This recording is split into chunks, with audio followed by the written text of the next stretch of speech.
राजनीति में जो आता है वो साधु संत नहीं होता है। बहुत अलंकार और विश्लेषण लगा दिया, इतना नहीं है मेरे बारे में। संगत का असर होता है। आप उप मुख्यमंत्री की शपथ लेने के लिए स्कूटर से घर से गए। उत्तर प्रदेश हमारा सांस्कृतिक विरासत का गढ़ रहा है, जिसमें नेता और नेतृत्व एक पार्ट हो सकता है लेकिन वो प्रमुख नहीं हो सकता। हम तो शॉर्टकट वाले नहीं हैं। अटल होना आसान नहीं है, लेकिन अटल जी ऐसा काम करने की कोशिश करना तो आसान है ना। मोस्ट वांटेड दूल्हा। अब तो मैं उपदेश देता हूँ लोगों को, शादी जरूर करना। नमस्कार, मैं हूँ शिवेंद्र श्रीवास्तव और आप देख रहे हैं of the record with Shivendra. आज हमारे साथ एक ऐसी शख्सियत हैं जो उत्तर प्रदेश की राजनीति में जहां बाहुबल और तमाम दूसरी वजहों से लोग जाने जाते हैं, ऐसे नेता जो कि अटल बिहारी वाजपेयी और राजनाथ सिंह के बाद सर्व स्वीकार्य माने जाते हैं। चाहे कोई धर्म हो, कोई समाज हो, कुछ भी जगह हो, हर जगह उनको तारणहार की तरह भी देखा जाता है, क्योंकि मामला समझाने और सुलझाने भी चले जाते हैं। डॉक्टर दिनेश शर्मा जी, जो राज्यसभा सांसद हैं, उत्तर प्रदेश के उप मुख्यमंत्री रहे, उनसे बात करते हैं और जानते हैं कुछ ऐसे अनछुए पहलू जो शायद कम लोगों को पता होंगे। डॉक्टर साहब, आपका बहुत बहुत स्वागत है। बहुत धन्यवाद शिवेंद्र जी, आपने बहुत अलंकार और विश्लेषण लगा दिया। इतना बिल्कुल, देखिए, आमतौर पर राजनेताओं के साथ ऐसे अलंकार सटीक नहीं बैठते, लेकिन उत्तर प्रदेश की राजनीति में ऐसा कम ही देखने को मिलता है। जहां बाहुबल पहचाना जाता है, वहां इतना सौम्य और शांत चेहरा जो सबको मना ले, सबको समझा ले, ऐसा मुश्किल होता है। ऐसा कैसे? नहीं, देखिए, संगत का असर होता है। और ये मेरा सौभाग्य था कि बचपन से ही ऐसे सद्पुरुषों का, राष्ट्र पुरुषों का सानिध्य प्राप्त हुआ, जिनके साथ तो ये वो शैली बाहुबल और ये तो हो ही नहीं सकती थी। बुद्धि बल हो सकती है, समाज का बल हो सकता है, समर्पण का बल हो सकता है, समन्वय का बल हो सकता है। लेकिन उत्तर प्रदेश और बिहार की राजनीति माना जाता है जब तक बाहुबल ना हो तब तक बहुत तेजी से आगे नहीं बढ़ता है। ऐसा कहाँ है। उत्तर प्रदेश हमारा सांस्कृतिक विरासत का गढ़ रहा है। बहुत सारे ऐसे नेता हुए हैं जिन्होंने बाहुबल का जिंदगी भर विरोध किया है, चाहे आदरणीय कल्याण सिंह जी रहे हों, चाहे आदरणीय कलराज मिश्र रहे हों। तो आपकी जो व्यक्तित्व में ये बात आई, पारिवारिक परिवेश को छोड़ दीजिए, जो पृष्ठभूमि है आपकी पिताजी की, वो उसको छोड़ दीजिए, तो राजनीति में आपने किससे विरासत ली? विरासत नहीं कहेंगे, संयोग कहेंगे। और संयोग ऐसा हुआ कि मैं छात्र संघ का चुनाव जब होते थे तो मुझे अक्सर लोगों को चुनाव लड़ाने का सौभाग्य मिलता था और इत्तेफाक होता था कि प्रत्याशी जीत जाता था। और सबको लड़ाते लड़ाते हुआ क्या कि मुझे अचानक एक दिन मैं किसी की सिफारिश करने माननीय भंडारी जी के पास, मुझे पता नहीं था, क्योंकि उनका स्नेह भाव प्रतित्व भाव में मिलता था, माननीय कलराज मिश्रा जी का, उनका तो प्रदेश अध्यक्ष युवा मोर्चा का तय होना था।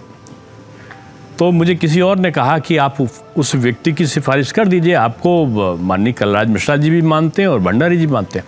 मैं उनके पास चला गया, उन्होंने मुझे गेट आउट करके निकाल दिया बाहर। भंडारी जी, आदरणीय भंडारी जी का उस समय इतना आदर सम्मान और प्रभाव था कि बड़े बड़े नेता बचते थे कि कोई अनुशासनहीनता उनके सामने ना हो जाए।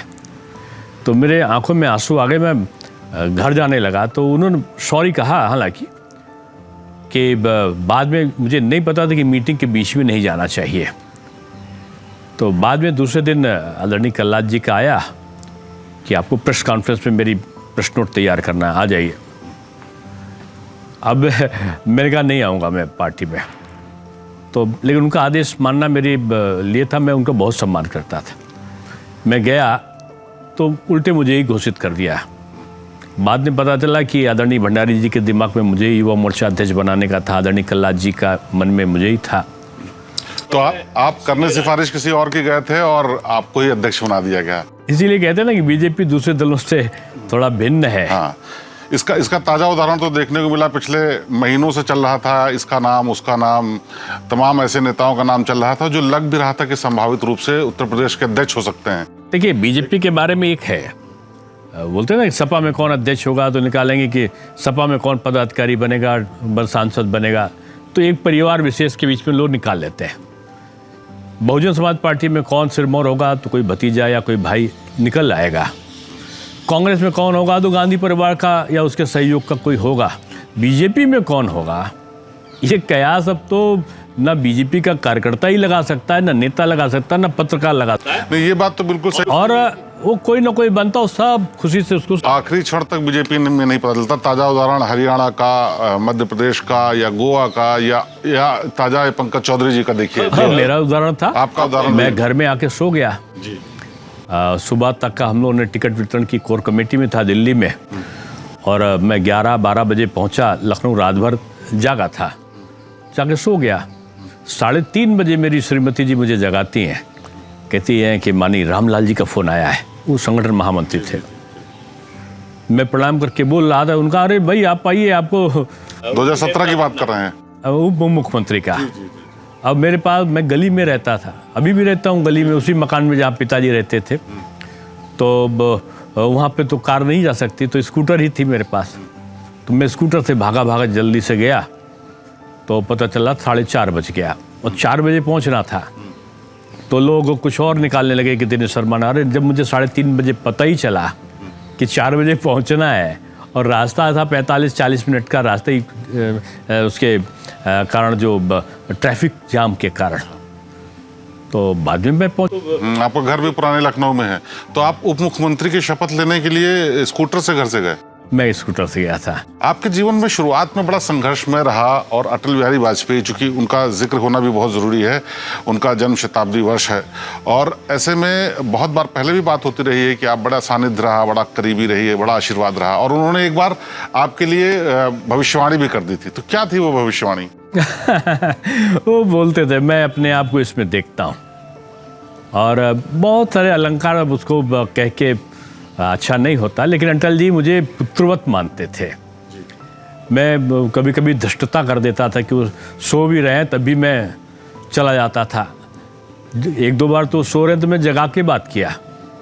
एक बार वो बाथरूम में थे और मैं बाहर से चिल्ला कहा कि मुझे आया। मैं मतलब कहना है कि अटल जी इतना सरल व्यक्तित्व थे, जिनको जो मिलता था वही समझता था सबसे ज़्यादा खास मैं हूँ।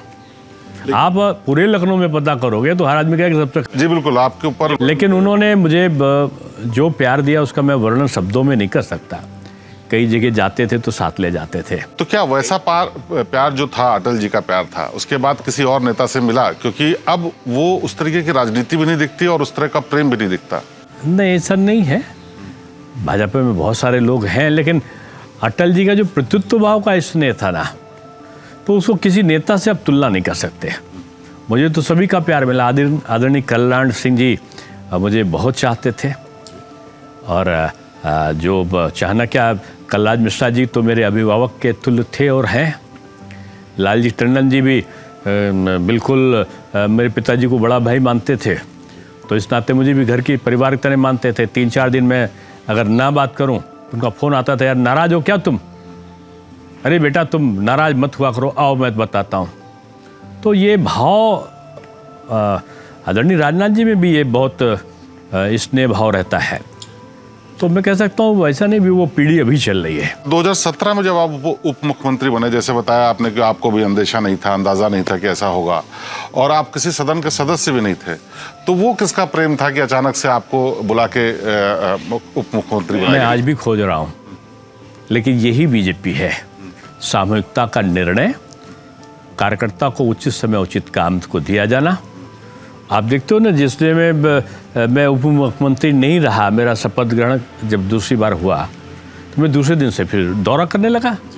यानी 25 तारीख था संभवतः और 26 तारीख से, और आज तक मैं दौरा ही कर रहा हूँ। इसलिए पार्टी ने बहुत दिया जी, मेरा देने का समय जी। लेकिन तो ये नहीं होता कि कद इसने मुझे दिया या इसको हटाया। पार्टी में हटाया नहीं जाता, पद स्थापन होता है। यानी एक दायित्व के बाद दूसरा दायित्व, जिम्मेदारियां बदलती किसी न किसी रूप में होता है। वो दायित्व छोटा भी हो सकता है, बड़ा भी हो सकता है। लेकिन आपके दूसरे वाले टर्म जब आया, मौका आया बनने का, तो उसके बारे में भी बहुत चर्चाएं रहती है कि पार्टी चाहती थी लेकिन आपने नहीं चाहते थे, आप संगठन में जाना चाहते थे, या फिर आपका कुछ और मन था?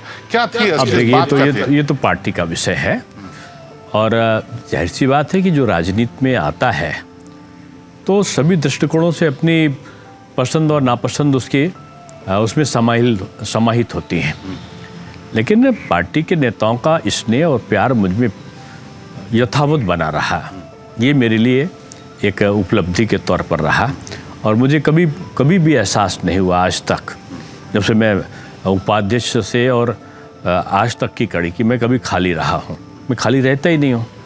मैं नहीं हुआ तो मैं वार्ड की बैठक में चला जाता हूँ, मंडल की बैठक में चला जाता हूँ। नहीं कुछ होता है तो शिक्षकों का कार्यक्रम लगा लिया, श्रमिकों का लगा लिया, वकीलों का लगा लिया।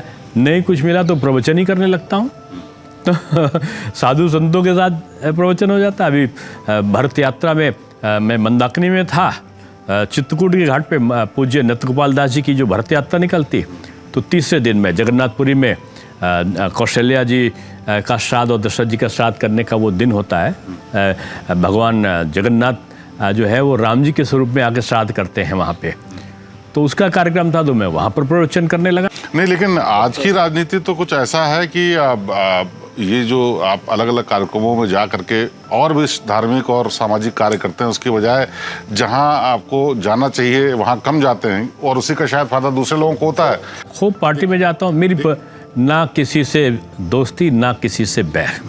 नहीं, लेकिन आप देखिए फौरी तौर पे क्या कि यूपी में कयास चलते रहे कि ये अध्यक्ष बनेंगे, वो अध्यक्ष बनेंगे, ओबीसी होगा, ब्राह्मण होगा, गैर यादव होगा, जो होगा कार्यकर्ता होगा, यही मेरा। लेकिन कोई खेल और दिल्ली से कर रहा था नजदीकी या जो भी समझ लीजिए मिलने में। हमारे वहाँ खेल नहीं होता, हमारे वहाँ मेल होता है। खेल तो सब दूसरे विपक्ष के दलों में होते हैं। खेल और षड्यंत्र ये विपक्ष के खेमों में होते हैं। हमारे वहाँ तो प्यार, स्नेह भाव और समर्पण होता है। नहीं, लेकिन ये जो मेल है वो क्या प्रेम भाव जमीनी स्तर पर दिखेगा? क्योंकि निश्चित रूप में, और ये कैडर बेस्ड पार्टी जी, यहाँ से आप देखो सारे दलों का विभाजन हुआ है, भारतीय जनता पार्टी का विभाजन नहीं हुआ है। और उसका मूल कारण है कि हमारा जो कार्यकर्ता है वो स्तंभ बन के एक पकड़े रहता है। वो कमल के फूल से स्नेह करता है, वो बीजेपी की आइडियोलॉजी से स्नेह करता है। इसमें नेता और नेतृत्व एक पार्ट हो सकता है, लेकिन वो प्रमुख नहीं हो सकता। प्रमुख है हमारी आइडियोलॉजी, प्रमुख है हमारे सिद्धांत और हमारी पार्टी की नीति। लेकिन परिवारवाद की बात तो चलिए मान लिया होती है, तमाम दूसरी पार्टियों में होती है, बीजेपी में भी कहीं कहीं है, लेकिन वो उतना प्रोमिनेंट नहीं है। लेकिन नहीं, अगर परिवारवाद बीजेपी में कहीं आती है तो कार्यकर्ता स्वीकार नहीं करता। नहीं, ठीक कह रहे हैं ये, लेकिन एक बात तो आती है कि कई बार ये सवाल जरूर उठते हैं कि सालों साल कोई कार्यकर्ता मेहनत करके किसी पद तक पहुंचता है, फिर अचानक से पता चलता है कोई बाहर से आया, वो बन गया, कुछ बड़ी पद पे बैठ गया। तो ये अगर आप ये बात समुद्र कहने लगे कि ये बाहर की आई हुई नदी हमारे में नहीं आएगी तो समुद्र छोटा हो जाएगा।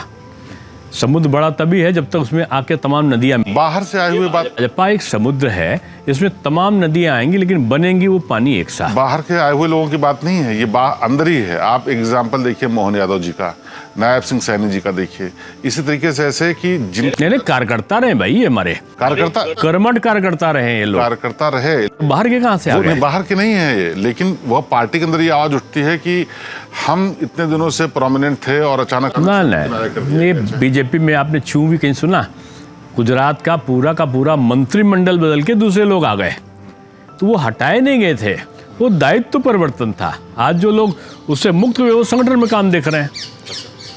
जैसे आप बता रहे थे कि उप मुख्यमंत्री बनाया गया, अचानक से पता चला। राज्यसभा सांसद जब बनाया गया तो केवल एक ही सीट थी, एक सीट थी। कानपुर में कार्यक्रम कर रहा था, आदरणीय नड्डा जी का फोन आया कि डॉक्टर साहब कल आपको नामांकन करना है। मैंने कहा मेरा तो अभी 27-28 तक मेरा MLC का है, तो 28 तक संभवतः था। तो उनका कि ये आदेश है पार्टी का। उसके बाद मुझे ना पूछना था ना उनको कुछ कहना था, आदेश था तो आदेश का पालन। मैंने नामांकन भरा और दिल्ली रवाना। अच्छा, ये परंपरा शुरू से नहीं थी भारतीय जनता पार्टी में कि कोई अंदाजा ही न लगे?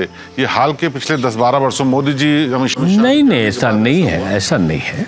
और ये अच्छी परंपरा है मैं कहूँगा, क्योंकि इसमें हर कार्यकर्ता को लगता है कि मैं हो सकता हूँ। आज आम कार्यकर्ता से पूछिए तो वो प्रसन्न है, वो जानता है कि मेरा भी नंबर आ सकता है।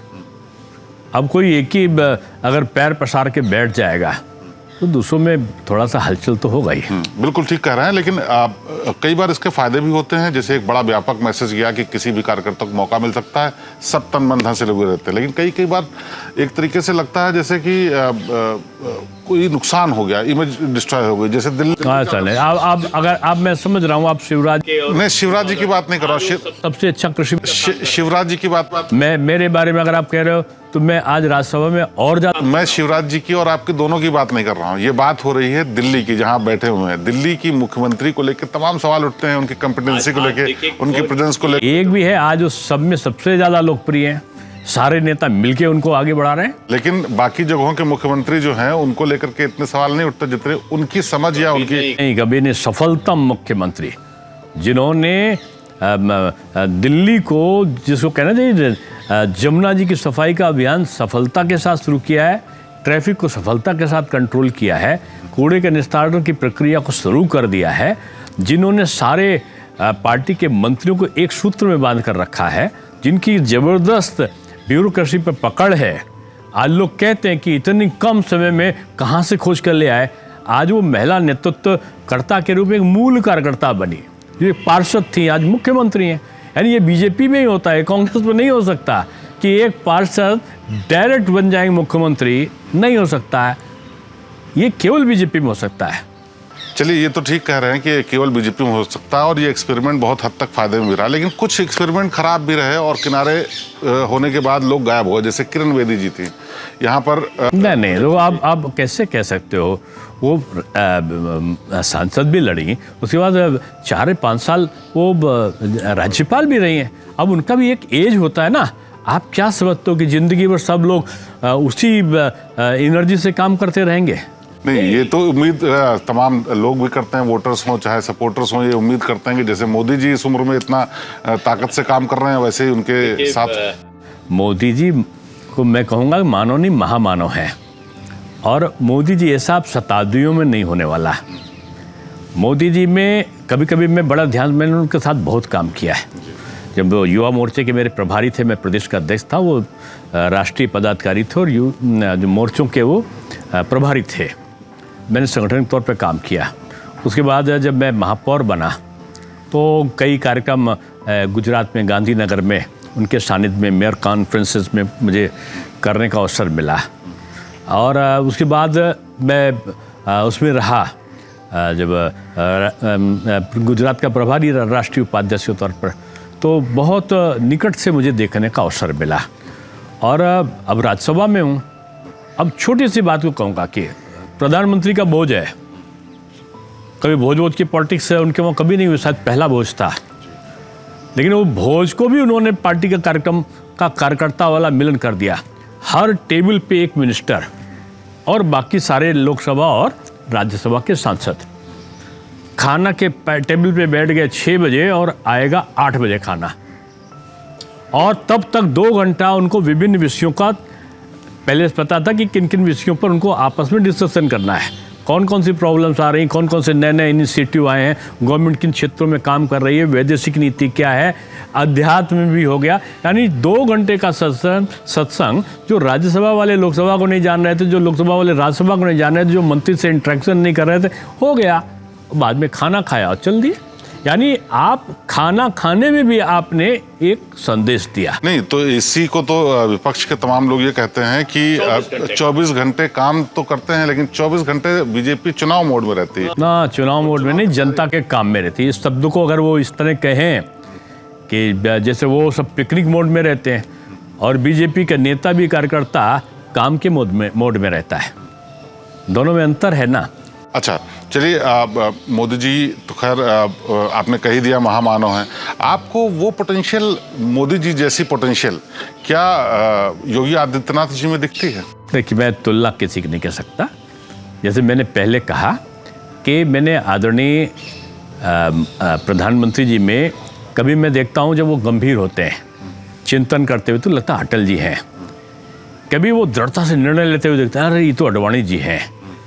कभी उनको बोलते हुए चिंतनशील मुद्रा में जानकारी लेते हुए, अरे तो दीनदयाल जी का गुण इनमें दिखाई पड़ रहा है।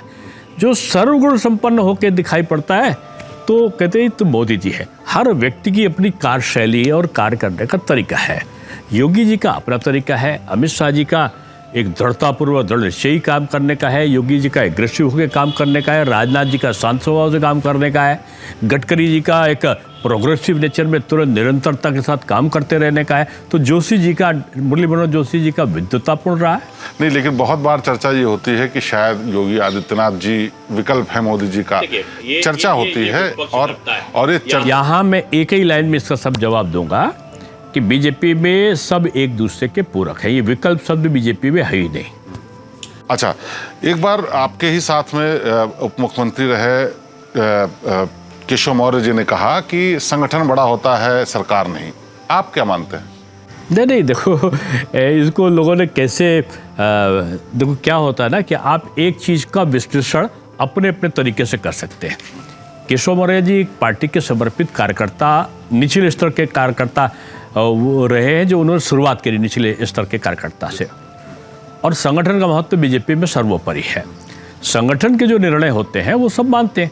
उन्होंने उसी परिप्रेक्ष्य में कार्यकर्ताओं के बीच में इस बात को कहा था, और उनका यही कहने का था कि सरकार तो आती है जाती है, संगठन अनंत काल तक चलता रहता है, और संगठन के कारण ही सरकारें आती हैं, संगठन के कारण ही सरकारें जाती हैं।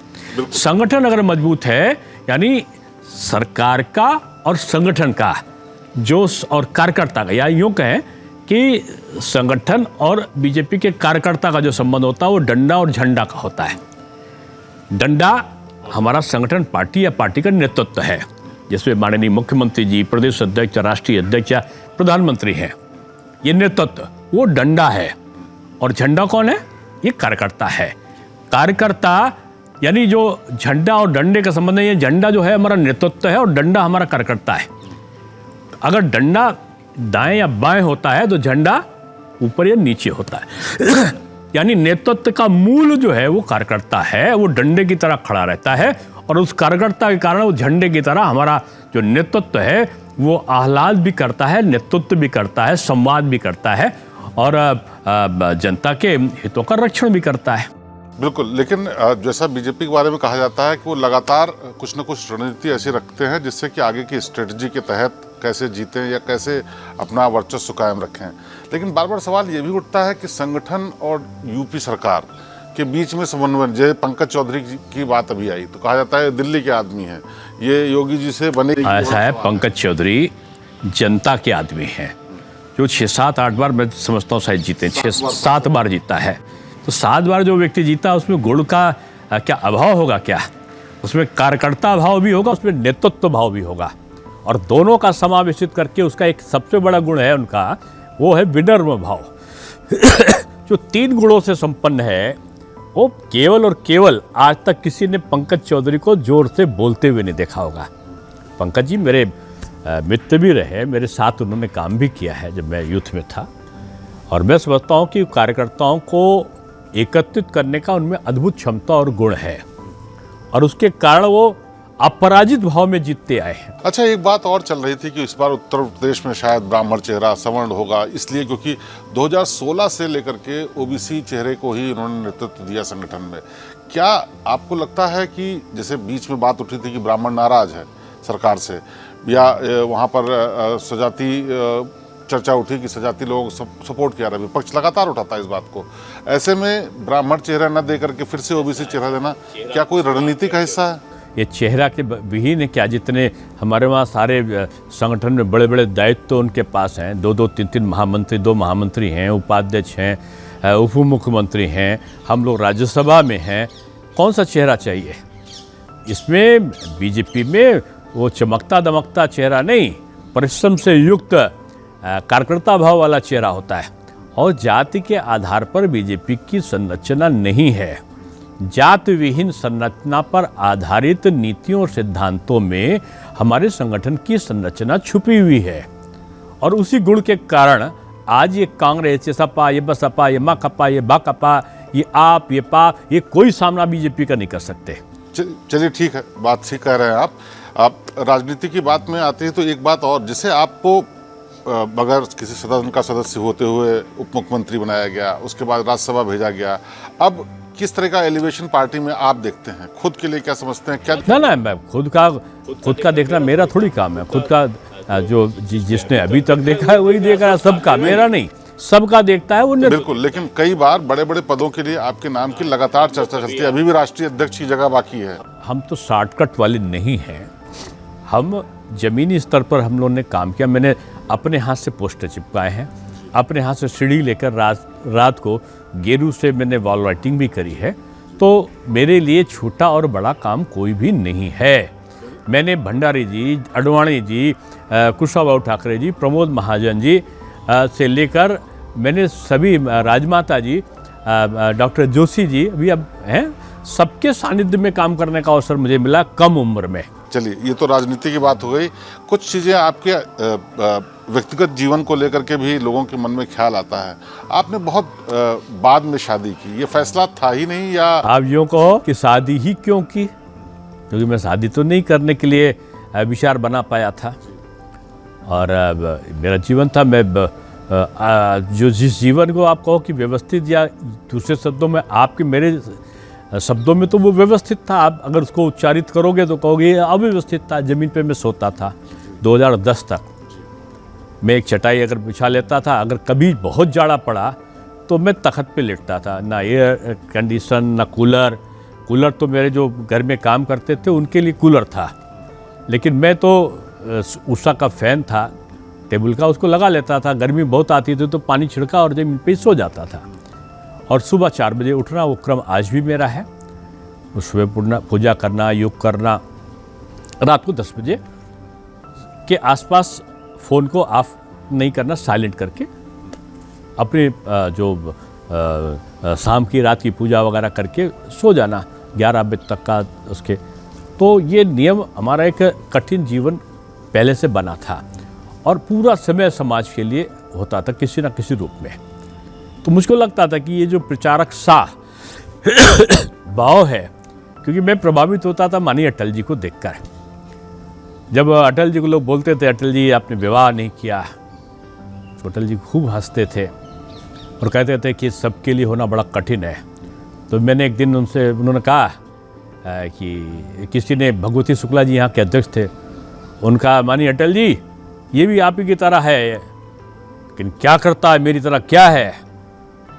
तो मैंने कहा मैं भी अटल वंशी हूँ। बड़ी जोर से हंसे। अटल होना आसान नहीं है। तो मैंने कहा कि अटल होना तो आसान नहीं है, लेकिन अटल जी ऐसा काम करने की कोशिश करना तो आसान है ना। तो उन्होंने कहा नहीं, इस प्रकार की चीज़ का मैं समर्थन नहीं करता हूँ। तो फिर मेरा क्या था कि तमाम संघ के प्रकल्पों में मैं था।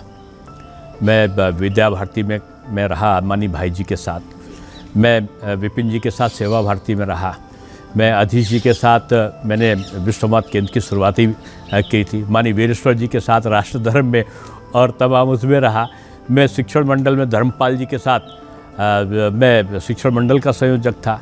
अखिल भारतीय विद्यार्थी परिषद, जब नागिन जी और उसके पहले लोग थे मदन दास जी, तो उनके साथ विद्यार्थी परिषद में मैं रहा। तो हिंदू जागरण मंच में भी रहा।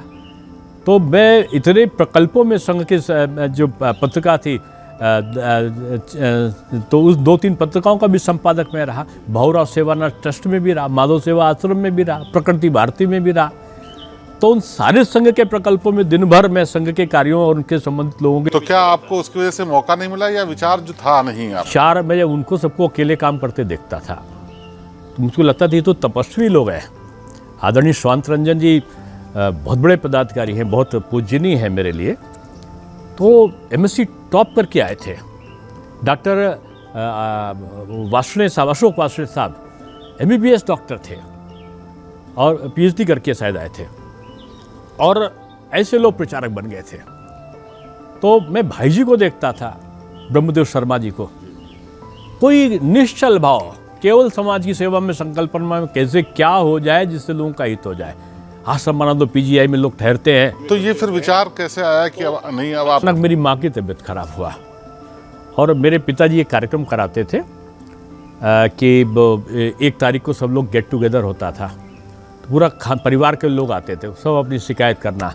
बहन कहती थी अरे तुमने हमको दिवाली में जो आपकी बहना था ठीक नहीं भेजा, वो कहे तो इनको साड़ी ज़्यादा अच्छा दे दी थी, कोई कहे कि मेरे बच्चे का एडमिशन नहीं करा। यानी गिला शिकवा शिकायत दूर करने का एक दिन साल में हमारे वहाँ होता है। अभी भी मैं चलाता हूँ पिताजी के जाने के बाद। तो पिताजी करते थे। माँ की नहीं, पिताजी की तबीयत खराब थी उस दिन। अम्मा बहुत अपसेट थी। तब तक यहाँ के कुछ लोग थे, पार्षदगण भी वहाँ इकट्ठा हो गए थे, आ गए थे, रमेश कपूर बाबा वगैरह थे। तो उन्होंने मजाक में कहा, उसमें लाउड स्पीकर लगा हुआ था, सब लोग अपनी कविता कहना, कोई गाना कहना, घर के ही परिवेश था। बाहर के 1 ही 2 लोग थे। उनका, अम्मा डॉक्टर साहब की शादी नहीं कराओगे? मौका कराएंगे। वो तो बेचारी रोज ही कहती थी, जो आता था बायोडाटा रख लेती थी। 267 बायोडाटा रख रखा था उन्होंने। तो हाँ कराएंगे। अब चूंकि पिताजी की इतनी तबीयत खराब थी, उन्होंने पूछ लिया कि बाबूजी नहीं है, तो उनका उनकी तबीयत खराब और रोने लगी। तो बोले अब डॉक्टर साहब की शादी कर दो। तो बोले 16 तारीख को करेंगे। 1 तारीख को कार्यक्रम और 16 को करेंगे। अम्मा मेरे लिए ब्रह्म वाक्य था, अम्मा का शब्द। पिताजी का वाक्य मेरे लिए ब्रह्म वाक्य रहा। तो मैंने कहा ठीक है। अब जब ठीक है कह दिया तो पता चला कि दूसरे दिन एक अजय श्रीवास्तव करके जागरण में पत्रकार थे, वो कहीं मेरी पगड़ी बांधे हुए कोई कार्यक्रम में फ़ोटो थी, वो पगड़ी बांधे हुए फ़ोटो छाप दिए और कि मेयर बनेंगे दूल्हा।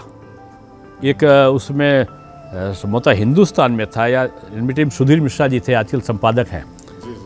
तो उन्होंने निकाल दिया मोस्ट वांटेड दूल्हा। अब दूसरे दिन अखबार में 2 निकल ही आया और उनको देखा देखी सहारा टीवी उसमें बहुत चलता था। तो सहारा टीवी में एक पत्रकार थे, उन्होंने मेरे पर डॉक्यूमेंट्री बना दी और मोस्ट वांटेड दूल्हा का जो हेडिंग था वो डॉक्यूमेंट्री में चली। उसमें बहुत सारे लोगों का वो हुआ, पता चला कि वो बढ़ते गए और अम्मा 267 बायोडाटा लेके छांटने लगी।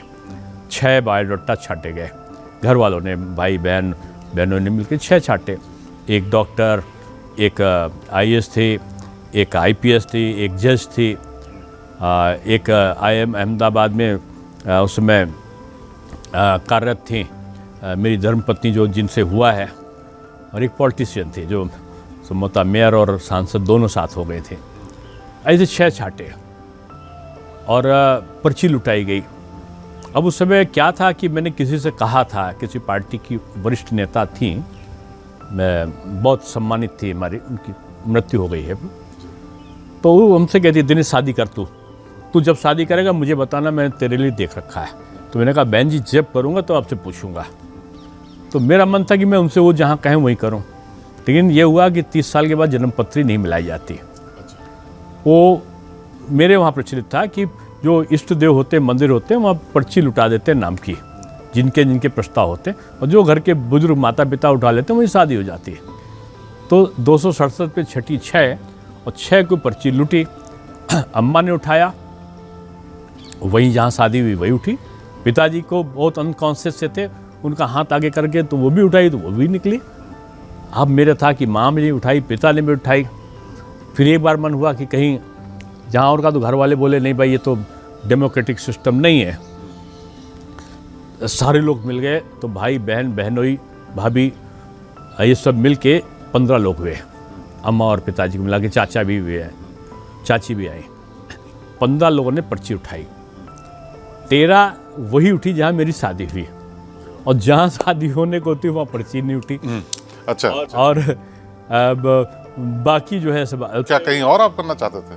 नहीं, मैं नहीं करना चाहता, जहाँ मतलब मेरे और लोग चाहते थे कि यहाँ बात करूँ। विजय लक्ष्मी जी की तरफ से भी एक बड़ा मजेदार किस्सा है। जब ये शादी की बात तय हुई तो उन्होंने बड़ी, जय लक्ष्मी जी, वो उनकी तरफ भी किस्सा ये है कि बहुत ही पशुपेश में थी। वो किस्सा मुझे भी बताया उन्होंने, इसलिए मुझे अच्छे से याद है।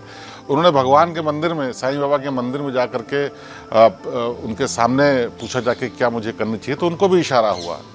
आपको बताया उन्होंने क्या इशारा था? कि मैं फिर भी पर्ची लुटने के बाद भी नाम आ गया, तो मैं गया कि कम से कम इनको मैंने एक बार देखा था बहुत पहले, 4-5 साल पहले, और उसमें मेरे पिताजी ने मना कर दी कि मेरा लड़का शादी नहीं करेगा, लेकिन उनके घर वालों ने अप्रत्यक्ष रूप में दिखाया था। तो मैं उसमें गुजरात में, अहमदाबाद में, मैं किसी के वहाँ एक प्रवचन में गया था। लखनऊ पेपर मिल के सेठ चंपक लाल जी हुआ करते थे, मुझे बेटे की तरह मानते थे। तो उनके पुत्र ने उनकी तरही पे प्रवचन कराया था। तो मैं अहमदाबाद गया हुआ था, तो प्रवचन का प्रसंग ऐसा आया जिसमें व्यक्ति को शादी करना चाहिए, यानी वो पितृ ऋण का ऋण होने के लिए उसको परिवार को और वंश का वो होना चाहिए। तो मेरा मन फिर डाइवर्ट हुआ, मन एक बार उछट गया तो नहीं करेंगे। फिर वहाँ पे मन डाइवर्ट, तो मैंने कहा अहमदाबाद के ही वो लोग थे, तो देखते हैं। तो तब तक उन लोगों को पता चल गया कि मैं आया हूँ, उनके भाई वगैरह। उनका साहब आप चलिए ऑफिस में। उनका ऑफिस नहीं, घर जाऊँगा। तो मैं देखना चाहता था कि वो बड़े आदमी तो नहीं, बड़े आदमियों तो नहीं करूँगा, मैं साधारण हूँ, तो साधारण ही चाहिए मुझे। तो मैंने देखा 2 कमरे का 3 कमरे का घर था उनका, फ्लैट, और मेरी श्रीमती जी स्वयं खाना बना रही थी। अब मैं बैठे बैठे मुझे पता नहीं क्या हुआ कि मेरी माँ जो थी वो पराठा सेकती थी, तो नहीं एक और खा लो बेटा, एक और खा लो, ऐसे बोलती थी। मैं 1 ही 2 रोटी खाता हूँ। मैंने जैसे 1 रोटी खाई तो बस करने लगा, तो उनका नहीं एक और खा लीजिए। बस एक शब्द ने कहा, मतलब हमका यही हो सकती, क्योंकि इसमें मेरे माँ का गुण दिखाई पड़ रहा है। तो आखिर में जब हाँ हो गई, तो मैंने कहा मेरी शर्त मैंने कुछ ख़राब रखी थी। मैं वंश वृद्धि नहीं चाहता था कि मैं दूसरे के लिए भ्रष्टाचार करूँ, आज औलाद के लो, ऐसा मेरा मन। हालांकि अब मैं समझता हूँ वो गलत था निर्णय, परिवार होना चाहिए, ऐसा मैं मानता हूँ। अब तो कोई आता तो मैं कहता हूँ भैया तेरे कितने बच्चे हैं, मैं पूछता हूँ। लेकिन उस समय मुझे था कि मैं कुछ ऐसी शर्तें रखी, उसको मैं नहीं वर्णन करूँगा। तो उन्होंने कहा कि नहीं चाहते थे। अब कुछ रखा मैंने। तो उन्होंने कहा कि मेरी भी एक शर्त है, मैं नेता से शादी नहीं कर रही हूँ। मैंने कहा मैं प्रोफेसर हूँ। तो उन्होंने कहा हाँ, अब मेरा दूसरा शब्द सुनिए, प्रोफेसर से ईमानदारी से जो आता है उसी से घर चलना है, और जिस दिन आप भ्रष्ट होंगे तो अपने आप समझ लीजिए कि हम लोग का संबंध वहीं पे ब्रेक हो जाना चाहिए। मैंने कहा मुझे मंजूर है। शुचिता, पारदर्शिता, घर में पवित्रता, पर्ची से लुटाकर विवाह, और आज मैं कहता हूँ कि अगर जन्म पत्र मिला के भी किया गया होता तो शायद इतने गुण ना मिलते। क्यों? हमारे वहाँ जो पूजा पाठ होता है, जो रीत रिवाज है, वही संस्कार उनके परिवार में भी रहे। आज जिन देवी देवताओं को हम लोग मानते हैं, उनको वो भी मानते हैं। जैसा शुद्ध पौष्टिक आहार हम लोग का होता था, वही उनके वहाँ भी होता है। तो मैं कॉमर्स का, वाणिज्य का, वो इकोनॉमिक्स की। सुबह वो भी पूजा पाठ में बैठते हैं, हम भी बैठते हैं। रात को सोते समय वो भी पूजा पाठ करते हैं, हम भी करते हैं। एक क्रम है, चाहे मैं दुनिया में कहीं रहूँ, चाहे वो दुनिया में कहीं रहें, रात होते ही सोने से पहले हम दोनों को हनुमान चालीसा साथ में करनी है।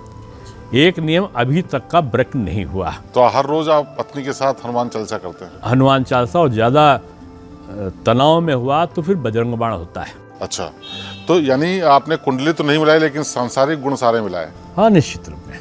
ठीक है। तो ये अब 10 साल से ऊपर हो गया आपकी शादी को, आप कितना पूरक देखते हैं पत्नी को इस आपके राजनीतिक करियर में? देश देता हूँ लोगों को कि भैया शादी जरूर करना। जब कोई मुझे 30 से ऊपर दिखता है तो मैं कहता बड़ा उसको कोसता हूँ।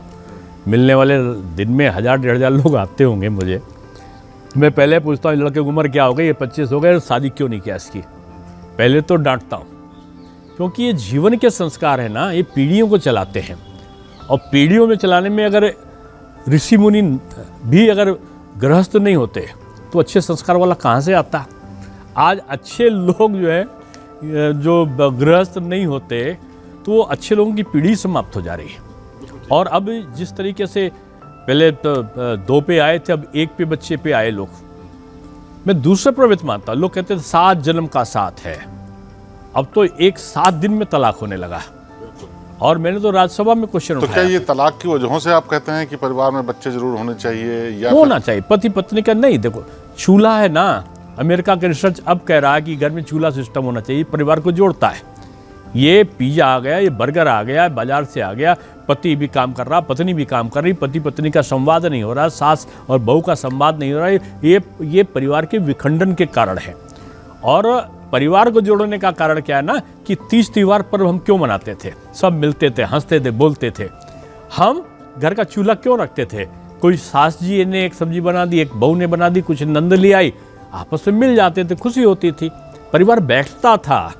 अब तो परिवार में अगर आपको कोई पार्क में बैठा हुआ दिखाई पड़ जाए 1 घंटे तक, लोग कहेंगे कैसे बेवकूफ लोग हैं, ना इनके पास SMS है, ना टैबलेट है, ना कंप्यूटर है, क्या कर रहे हैं।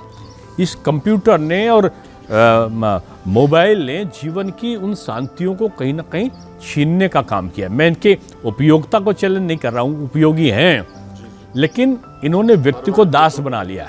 अब व्यक्ति दिन भर सोता है, जब थक कर लेटता है तो शरीर आराम नहीं करता है। हम लोग तो बोलते हैं अब मोबाइल को आराम करने का समय मिला है। जब मोबाइल शांत हो जाता है तब हम सो पाते हैं। तो ये जो मशीनीकरण है जिंदगी का, रोते रोते आए थे, थोड़ा बड़े हुए, नहीं मिला, ये नहीं मिला, वो नहीं मिला, बड़े हो गए, शिकायत करते करते और बड़े हो गए। एक दिन पता ही नहीं चला कि कब बाल सफ़ेद होने लगे और इच्छा जागृत हो गई, मुझे ने ये काम नहीं किया, मैंने वो काम नहीं किया। और पहले रोते रोते आए और लोग पछताते पछताते हम बड़े हो गए। और बड़े होने के बाद ये पता नहीं चला कि जिंदगी भर जिनके लिए हमने चिंता करी थी वही हमको 4 कंधों पर लाद के अंततोगत्वा रोते रोते जिनके लिए चिंता की थी वही चिता में डालकर चले आते। चलिए, बिल्कुल, बहुत बढ़िया आपने बात कही। लेकिन जो वर्तमान है, आप कहते हो ना कि आप इससे संतुष्ट, अरे भाई जो वर्तमान से संतुष्ट नहीं है वो फ्रस्ट्रेटेड है। बिल्कुल ठीक कह रहे हैं।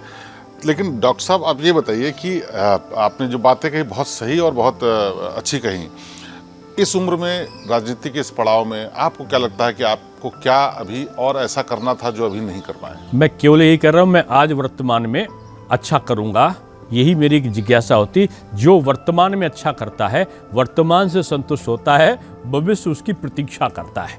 जो भविष्य के प्रति चिंतित होता है उसका भविष्य कभी अच्छा नहीं होता। और जो भूत को याद कर करके खुश होता, अरे मैं तो उप मुख्यमंत्री था, अरे भाई मैं तो महापौर था, राष्ट्रीय उपाध्यक्ष था, क्या था, ये थे मेरे, वो थे मेरे, यही करता रहेगा तो आधा वो पगला जाएगा। तो आपकी अभी पार्टी में या संगठन, पार्टी में या सरकार में ऐसी अपनी कोई इच्छा नहीं कि ये मिले, ये मुझे करना है? राजनीति में जो आता है वो साधु संत नहीं होता, लेकिन राजनीति में रहते हुए भी साधु संत की प्रवृत्ति होती है।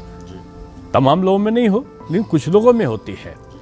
और व्यक्ति को वर्तमान से संतुष्ट होकर अपने को इतना क्षमतावान बनाना चाहिए कि उसकी आवश्यकता सबको महसूस हो। बिल्कुल ठीक कह रहे हैं डॉक्टर दिनेश शर्मा जी, जो बता रहे थे कि जीवन में दर्शन क्या होना चाहिए और राजनीति में भी क्या होना चाहिए। हालांकि इसमें से ज़्यादातर चीज़ें उन्होंने अपने जीवन में उतार रखी हैं, और शायद इसीलिए शुरुआत में ही मैंने कहा था कि बिरले ही नेता ऐसे होते हैं जो कि एक लीगेसी को इस तरह से बढ़ाते हैं जो कि राजनेताओं की छवि को तोड़ने का भी काम करते हैं। अगली बार फिर किसी शख्सियत से बातचीत होगी, उसके बारे में अनछुए पहलू जानेंगे। तब तक के लिए दीजिए इजाज़त, नमस्कार। बहुत आभार, बहुत धन्यवाद। श्रेष्ठ भारत पर खबरों से जुड़े रहने के लिए चैनल को सब्सक्राइब और लाइक करें, बेल आइकन दबाएं और देखते रहें श्रेष्ठ भारत।